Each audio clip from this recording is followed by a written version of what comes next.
கஜினி வந்து அந்த மாதிரி ஒரு நச்சுன்னு ஒரு எடிட்டில் லாக் பண்ணதுக்கு வந்து அவர் தான் முக்கியமான காரணம்.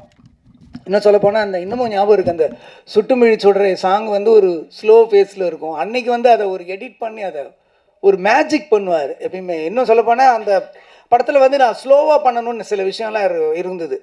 ஒரு ஸ்லோ மூடில் ஒன்று நான் நினச்சிக்கிட்டு இருந்தேன்.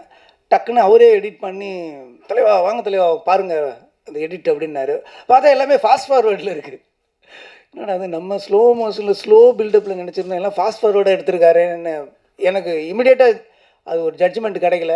ஆனால் பக்கத்தில் இருந்த என்னோடய அசிஸ்டன்ஸுங்க எல்லாமே சூப்பராக இருக்குது அப்படின்னாங்க.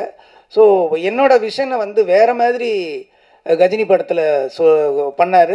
இன்னும் சொல்லப்போனால் ஹிந்திலேயும் வந்து அவர் தான் பண்ணார். ஹிந்தியில் வந்து இந்த இந்த இந்த டெல்லிங் கரெக்டாக இருக்குமான்னு சொல்லி கொஞ்சம் ரீஎடிட்லாம் ஒரு 2 months பண்ணோம்.